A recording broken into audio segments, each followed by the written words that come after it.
18세기 마르세유는 전 지중해 항구를 통틀어 가장 튼튼한 방역 시스템을 갖추고 있는 곳 중 하나였습니다. 덕분에 근 70년간 단 한 번도 흑사병 환자가 발견되지 않았죠. 하지만 1720년 여름, 단 한순간에 방역 시스템이 뚫리고 마르세유 인구의 절반이 사망합니다. 이 끔찍한 이야기는 배 한 척에서 시작합니다. 1720년 5월 25일, 마르세유 항구에 배 한 척이 입항합니다. 마르세유를 떠난 지 10개월 만에 돌아온 이 배에는 시리아와 레바논에서 구매한 값비싼 직물이 가득 실려 있었죠. 하지만 이 배에는 다른 것도 실려 있었습니다. 바로 흑사병입니다. 그랑생땅뚜앙호의 항로를 잘 살펴보면 수상한 점이 한두 가지가 아닙니다. 1719년 7월 22일, 그랑생땅뚜앙호가 마르세유에서 출항합니다. 이 배는 터키와 키프로스 섬을 경유해 현재 레바논의 시돈과 티르에서 견직물을 구매합니다. 이 무렵 근방 대도시인 다마스쿠스에서는 흑사병이 유행하고 있었죠. 아마 이때 구매한 견직물에 흑사병을 가진 벼룩이 묻어 있었을 가능성이 높아 보입니다. 1720년 4월 3일, 그랑생땅뚜앙호는 화물을 모두 싣고 레바논을 떠나 마르세유를 향해 출발합니다. 이때부터 문제가 발생하기 시작합니다. 출항한 지 불과 이틀 뒤인 4월 5일, 터키인 승객 한 명이 사망합니다. 하지만 그랑생땅뚜앙호는 멈추지 않고 마르세유를 향했고 도착할 무렵에는 이미 사망자가 5명이 나왔습니다. 여기서 그랑생땅뚜앙호는 의문의 행보를 보입니다. 마르세유에 거의 도착했다가 갑자기 이탈리아의 리보르노를 향해 역주행을 한 것입니다. 5월 17일, 그랑생땅뚜앙호는 리보르노에 도착했습니다. 그리고 뜬금없이 이탈리아 의사들에게 사망자는 흑사병이 아니라 다른 전염병 때문에 죽은 것이라는 소견서를 받습니다. 수상하죠? 어쨌든 그랑생땅뚜앙호는 5월 25일 마르세유 항구에 도착했고, 이러는 와중에 3명의 사망자가 더 발생했습니다. 레바논에서 마르세유로 돌아오는 한 달 반 사이에 9명이나 사망한 것이죠. 이쯤 되면 뭔가 잘못 돌아가고 있다는 것이 느껴지지 않나요?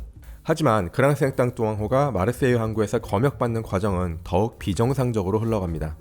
여기서부터는 날짜에 포인트를 두고 살펴봅시다. 5월 25일, 선장이었던 장 바티스트 샤토는 보건위원회의 사망자를 축소보고했고 가장 가벼운 격리 등급인 통상검역 등급을 받았습니다. 이 등급에서 사람은 18일, 배는 28일, 화물은 38일 격리해야 했죠. 이틀 뒤인 5월 27일, 격리 중에 또 한 명의 선원이 사망합니다. 그래서 보건위원회는 그랑생땅뚜앙호의 격리 등급을 재검토했는데 오히려 더욱 이상한 결론을 내립니다.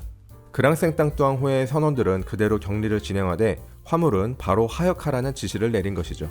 원래대로라면 화물이 사람보다 무조건 최소 20일 이상 더 격리되어야 하는데도 말이죠.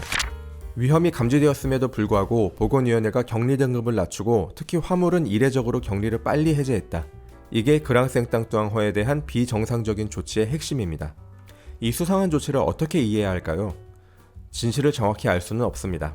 하지만 아주 명백한 정황은 있습니다. 다시 날짜에 주목해봅시다.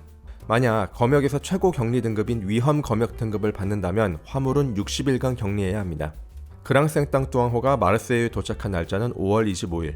만약 위험 검역 등급을 받아서 60일간 화물을 격리하면 격리 해제 날짜는 7월 25일. 7월 말이죠. 그리고 남부 유럽 최대 전기 시장인 보케르의 개장일이 바로 7월 말입니다. 즉, 보건위원회가 위험 검역 등급을 매긴다면 그랑생땅뚜앙호가 싣고 온 견직물을 제대로 거래하지 못할 만한 매우 촉박한 일정이었다는 것이죠. 단순히 거래 일정 때문에 마르세유시가 특혜를 줬을 리가? 라고 생각이 들 수도 있습니다. 자, 이번에는 사람에 주목해봅시다. 보건위원회는 시의원 2명과 상인, 교역업자, 선장 등 마르세유 항구 업무와 관련된 민간인 14명으로 구성되어 있습니다. 그리고 이 사람, 장 바티스트 에스텔이란 사람이 있습니다. 에스텔은 마르세유시의 부시장이고 동시에 그랑생땅뚜앙호의 핵심 선주였습니다.